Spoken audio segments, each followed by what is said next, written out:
Welcome back to The Conservative. Hi there, I'm Mike Lannon, your host, and this is going to be your quick, fast PEGTV, The Conservative Talk Show. And it's an opinion show, so if you're interested in a political viewpoint from a conservative's point of view, then don't click on by, just stay right here for about a half hour, and you're going to hear some interesting concepts of perhaps some of the things you don't hear in the mainstream media, some of the things you don't hear in the main street, period.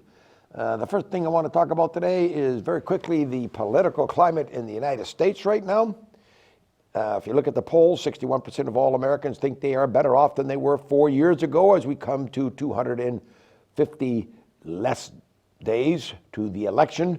And we will then have Donald Trump versus whoever comes out of the Democratic primaries. And as I sit here today, it looks as if it may be going to be the Vermont Senator Bernie Sanders, who has gained about 25% of the votes in each state he's competed in so far.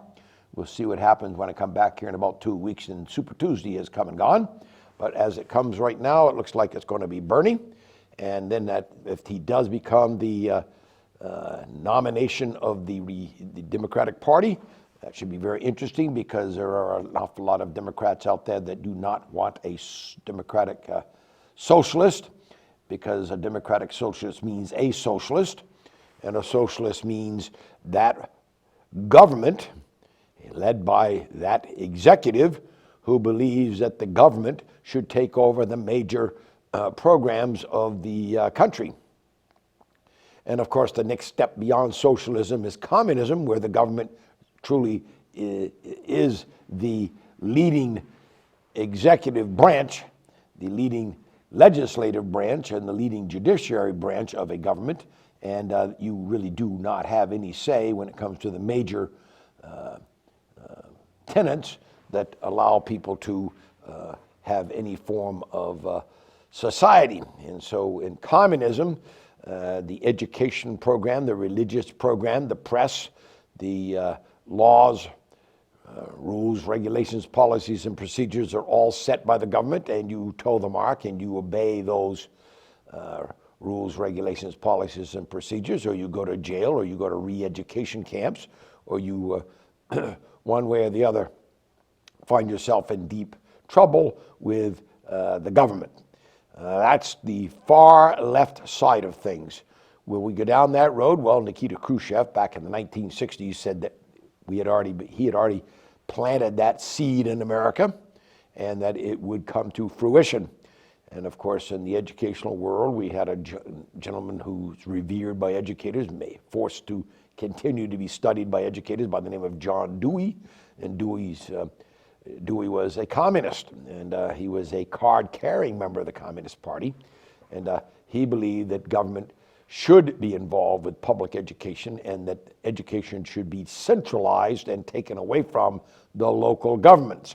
Well, we did that in America, and we developed an education department, which is unwieldy now at the federal level, and we have ever since gone downward in a large corkscrew spiral that has devastated our ability to have our learners, our student population, learn to read, learn to write, express themselves clearly and effectively, and be able to do basic mathematics, not even suggesting that some of them might be able to get up to the major levels. Now, of course, there is always the exception. As you listen to me, you say, well, I know children who've made it very big. It's not the children who've made it very big, is that all of the children are supposed to be getting an education that has some equity associated with it, meaning that they've all had the opportunity to be successful and the only way that you can actually measure that, well, there's two ways you can measure that. You can measure that by finding out what the children are doing 4 years after they graduate from high school. So if those children that have selected to go to college actually go to college and finish, we can certainly measure those from that particular high school that they went to, whether or not they finished the curriculum at the college level. The next thing we could do is to find out what children do who go off to the VOTEC schools. What do?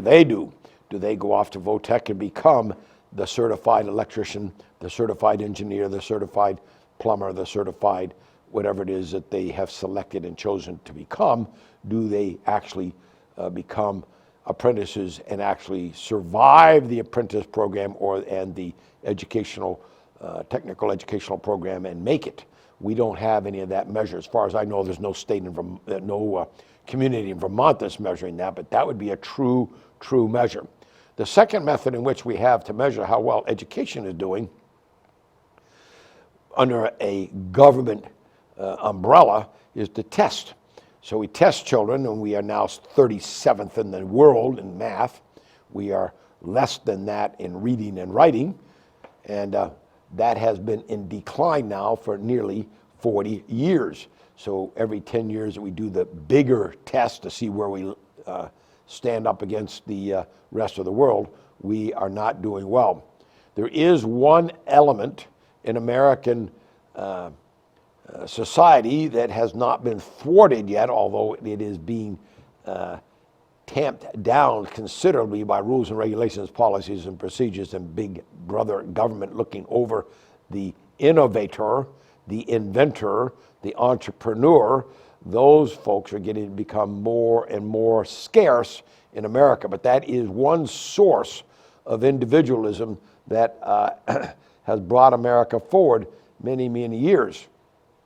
That is one of the reasons that the countries like China, and in particular China and Russia and the communist countries, do all they can to steal our inventions, to steal our innovations, to steal our intellectual property, and thus build their things on the backs of slave labor. And slave labor doesn't have to be blacks being put into boats and brought to America. It can be slave labor that is of any other color, and all colors over the course of history have been imprisoned in slavery. And for us to think that it's always been blacks is not true. We can do economic slavery, we can do caste system slaveries, which are still in existence. We can do perverted sexual slavery, which is very prevalent in America today. We have sex trading going on, and it goes on with people knowing about it in the government.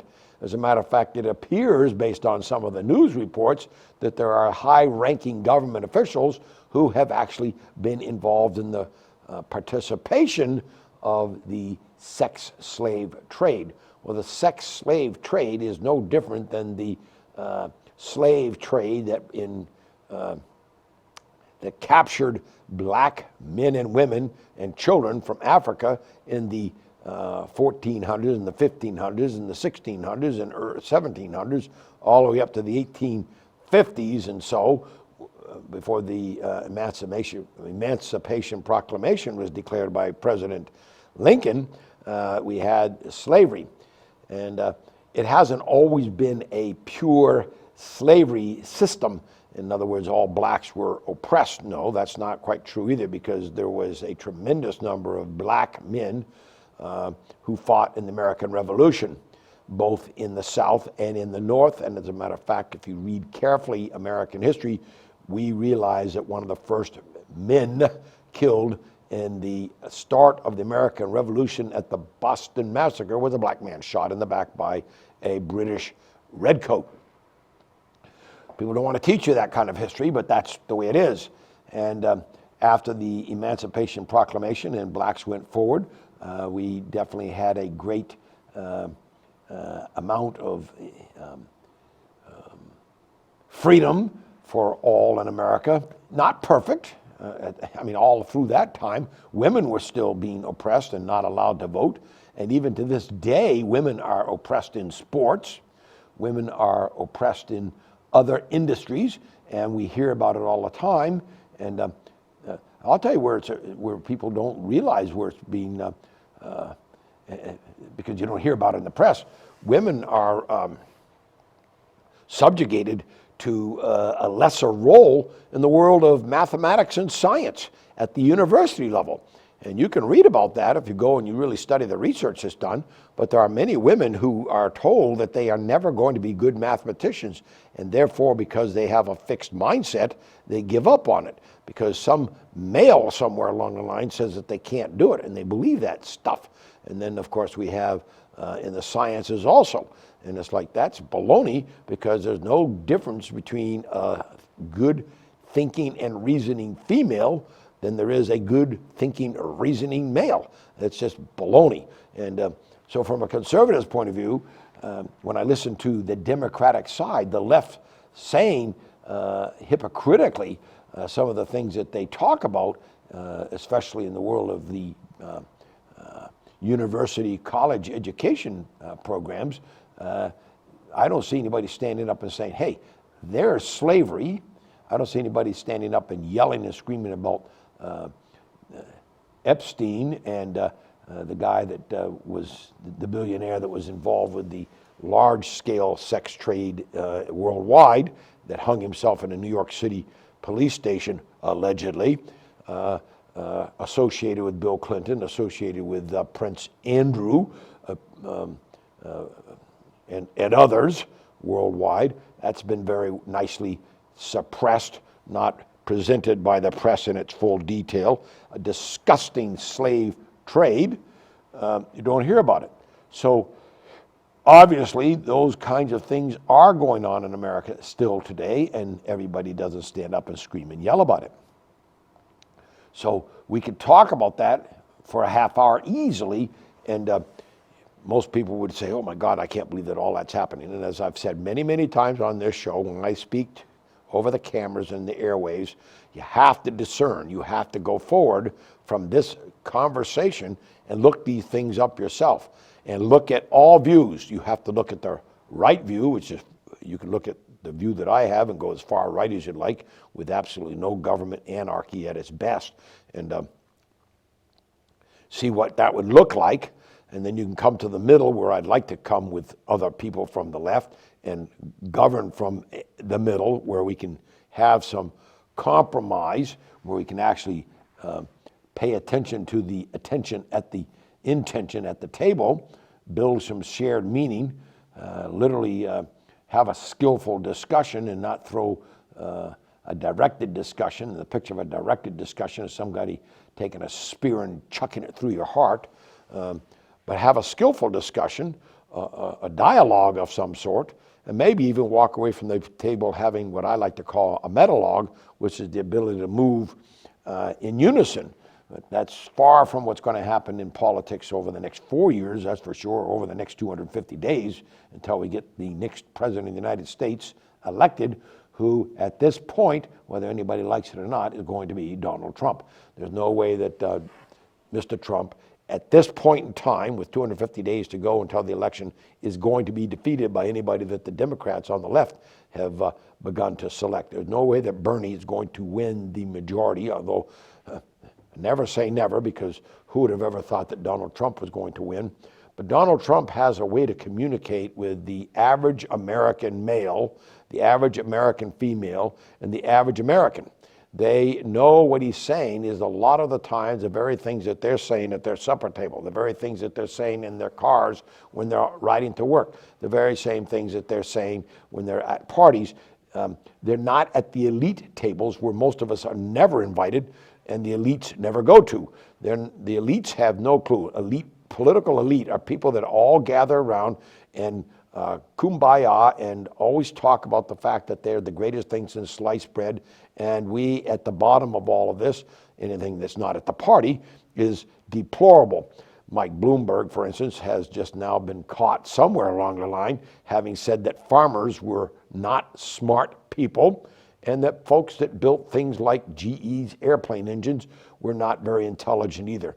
Well, that means he should have lost about 50% of the vote of this country, because he's talking about hardworking blue-collar farmers and hardworking blue-collar employees who work their little you-know-what off in order to put food on the table for their families and have a family life. And for him to talk, this elite multi-billionaire who's trying like crazy to buy the election, he's going to find because he has no personality, he's not going to make it. You can't put somebody up against Trump that hasn't got some fire in his belly and can move some people to move forward.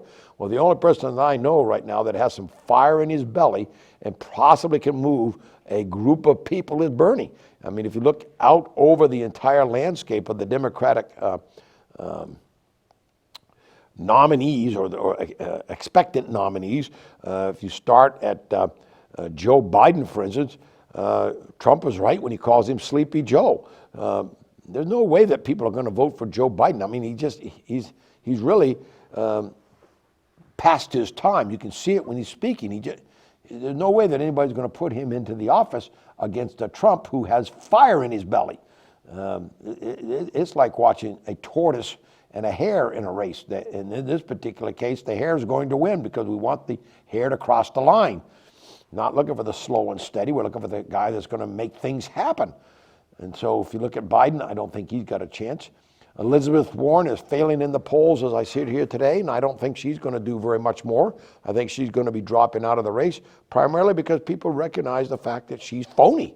If you listen to her shrill voice and the way she presents herself, yeah, I mean, I know people are going to say, well, Mike, that's so sexist. No, I'm not talking about sexism here. I'm talking about the way she presents herself, you know, and she's so negative, and it's like everybody in America is so wrong, and she's so right, and she's from academia. I believe she's a Harvard professor, or she was a professor somewhere, and she comes across as that, and nobody wants to be lectured to. I don't like being lectured to, and I'll bet you just sitting here for a half hour, you think, oh my God, Mr. Lannon, you're lecturing to us. I don't want to be a lecturer. I just want to give you the facts and let you decide for yourself. But Elizabeth Warren is a lecturer. She has a negative view of the country. People aren't going to buy into that, and they're not. And so therefore, she's finished so far, I think, in most of the races that are held at this point, fourth. And Biden right next to her. Both are under 20% of the vote. Next to Sanders is a young mayor who's so young. There's no way. I mean, he doesn't have the charisma of an Obama, and he doesn't have the charisma of being able to have been a federal legislator like Obama did. Now, Obama was never vetted. If the newspaper had been honest, the free press had been absolutely honest, and had vetted him, and had vetted what the people that are around him and surrounded him that got him motivated to even run, if they had ever vetted him properly, he would never have been president of the United States. There's no way that his wife in any other framework could have said that she didn't particularly like the United States, and that alone would have doomed his campaign. But most people never heard that tape. Most people never knew that a bomber that had killed people was a regular friend in the Obama Chicago household, a guy named Bill Ayers. Nobody ever realizes that Obama sat in church for 20 plus years to a preacher that was anti-American. So those are three pieces that you never heard of back in the 2008 election. Too bad, because I think if he had been properly vetted, he would not have been elected president of the United States. However, having said that, you have to remember that Obama has a tremendous amount of charisma. Buttigieg, the guy that's from the small town out in the Midwest that he's a mayor of, they're going to eat him alive when they find out the kinds of things he did not do for his city. He's not going to make it. I don't believe he's going to beat Bernie anyway. I don't think that Bernie Sanders, who's been around a long time, is going to allow an upstart like Pete Buttigieg to defeat him. So Bernie is just getting rocking and rolling in his campaign. He has large numbers of people going to his rallies. So if I were to say, let's compare rally to rally, Sanders will have 40,000 to Trump's 100,000. So Trump already at rallies has 60,000 more people showing up. Remember, at the Trump rallies currently, people stand for days to get in, and everybody doesn't get in. They have as many people standing outside his rallies, the indoor rallies, as they have going inside. So this is an interesting and perplexing problem for, one, the press. When Trump says the press never turns around and shows the big size of the crowds, he's absolutely right. They don't show the size of the crowds. They don't show the amount of cheering and stomping and yelling and screaming that's going on. Go to one of Trump's rallies. You will see what he's talking about and what the press doesn't do. So you're fighting against a dishonest press, because dishonest press is not letting you know, for instance, Bloomberg, as I sit here, what he's done in the past, and somebody's going to vet this gentleman if he gets past Sanders. And if he gets past Bernie Sanders, we know darn well that the establishment Democratic Party has again stolen the nomination away from Bernie. Bernie had the nomination stolen away from him by the Hillary Clinton campaign, and that's well documented. Hillary cheated to get past Bernie, and Bernie knows it. Most people that watch politics carefully knows it, and he took a shellacking by a politician that has the term cheat associated with her name. And so when Mike Bloomberg says the other day, well, I'm very interested in having Hillary be my vice president. Well, I'm going to tell you something, Mr. Bloomberg. Nobody else in the country is interested in Hillary. She's come and gone, and I don't think anybody else is going to be interested in having her be the vice president, second in line to become president of the United States. Mike, I'd watch my backside on that one. I don't think people are going to do that. I don't believe she'll run, even if he were to ask her. Well, she might. She has that kind of an ego. But it would be ludicrous, because that's a losing ticket. But Bloomberg sits, as I speak to you today, second now. He's paid for it. He's never been on a debate stage yet. All these people have worked their fannies off over the since last May. They've worked all the way through till now, middle of February of 2020. And Bloomberg has not had to go on one single stage yet. He's moved himself from the poll because he's spent well over $300 million so far, and has pledged a personal fortune, $2 billion of his billions of dollars that he has. He's willing to spend $2 billion to defeat Donald Trump and to elect down-ticket Democrats. Well, maybe in the East Coast large cities and maybe in the West Coast large cities, this may play well. So again, the popular vote may be won by the Democrats, but they're not going to win the Electoral College, because people, one, are not interested in more of the same in the House, where impeachment number 6 is coming. You know, there has been 5 impeachments for the one that they finally voted on. They've had all kinds of hearings, and now they had that hearing that they impeached the president, and then he was acquitted in the Senate.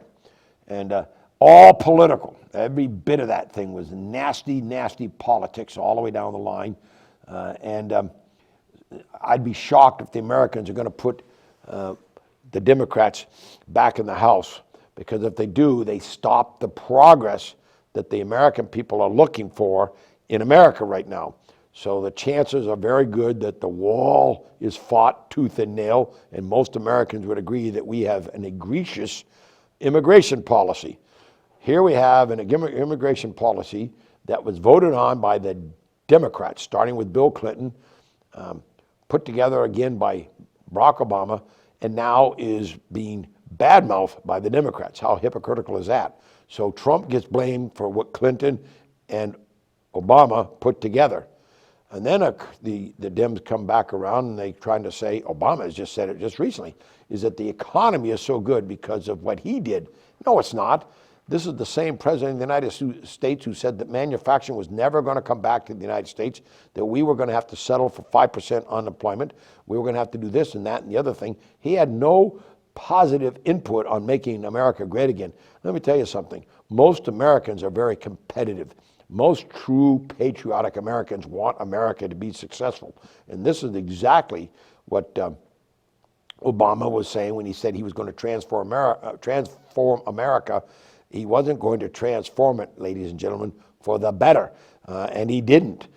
He was trying to transform it in a much more, setting it up for the socialistic endeavors. Why else then would he be caught in an open mic whispering to the secretary president of Russia when he said, tell Mr. Putin that when I get reelected, I'll have more options. Well, thank you very much, Obama. What do you mean by that? You'd have more options. More options to do what for us? More options to work better with the Russians, and allowing the Russians to do things that we wouldn't let them do. But he paid no price for that. And yet, for a dossier cheated for by the deep state Justice Department and the Attorney General of the United States through the Obama administration, the 3 attorney generals, there was cheating going on, and the dossier that was paid for by that Clinton Foundation, the dossier that was used to dig dirt, lying dirt, all of it fake, by the Russians, by a dual spy from Britain, a guy named Christopher Steele, all documented and paid for by Hillary. So wasn't that just an interesting thing? So who was actually colluding with the Russians and has never paid for it? Let me think. Obama. I'll tell Mr. Putin that after I'm elected, I'll have more options available. And Hillary, who paid for that false dossier, colluding with the Russians. There's 2 candidates right there who ran for president of the United States and were colluding with the Russians to have an influence on American politics. That's exactly what they were trying to pin on Trump. They did it, and they turned around and tried to prove that Trump did it. So this is an interesting 2-tiered justice system. So the Constitution of the United States, as people are yelling and screaming right now at Mr. Barr, I can see, if you're fair-minded, Roger Stone, who's 77, who lied, allegedly. Now they're finding out that one of the jurists had a prejudice, again, and didn't disclose it. But Mr. Stone is going to go to jail for 7 to 9 years for a lie, when a rapist in this country's average is 4 years, and a manslaughter conviction is 3 years. And so for a lie, he's going to go to jail for the rest of his life? No wonder Mr. Bill Barr has said that doesn't seem right. And so the attorneys, Democrats, the 4 of them, got all upset, deep state, and they've resigned to make it look really bad for Mr. Barr. And now we've got close to 2,000 Democratic attorneys or liberal-leaning attorneys having signed a petition that Barr should step down. Well, I hope everybody looks at that. The media's not, but everybody should look at 2,000 signatures and realize that for the number of people that are lawyers of the American Bar Association, if you can count them anymore without their bias, that if those lawyers are only 2,000, that's not even 1% of the lawyers in America. So who would listen to a 1% voice? Not me, and I hope not you, okay? If I'm going to make a change, I'm going to listen to a majority voice. And the only place that you have a majority voice without having to go to a civil war with guns and knives and sticks, whatever else weapon that they try to confiscate from the Second Amendment so that you can't fight, whatever else they're going to do, you have the right in approximately 250 days to have your revolution and vote. There's where you have your revolution. There's where you make a big statement. And in the state of Vermont, you're going to have a very big opportunity because this is a socialist state. It's as close to socialism as you can possibly get. And people don't understand why people are leaving this state. Why don't you stop for a minute, take a deep breath, read some history books, and realize that people are getting out of the state of Vermont because there are no free enterprise opportunities. The rules and regulations, policies and procedures laid down by our wonderful legislative body in Montpelier is very simple. It is to suppress the opportunity of an entrepreneur. It is to suppress the opportunities of an inventive mind. It is to suppress the innovator. It is to suppress the businessman. It is to suppress all those who would like to start out and have an opportunity. It's all being suppressed. And gee, the people that would do that and take that risk, they're leaving the state in droves. And yet we're spending a fortune to try to figure that out. Well, it doesn't take rocket science here to stop and think for a minute and say, I wonder why people are leaving Vermont. Do you think it has anything to do with the state of Vermont's rules and regulations, policies and procedures, and how they crack the whip on the backs of those who would try to make the state profitable? That would be my best guess, and I don't have to go to school to figure that out, and neither do the people that leave it in the state. Well, believe it or not, I've come to an end to the program. I told you it'd be a fast half hour. See you next time, 2 weeks from now. Bye now.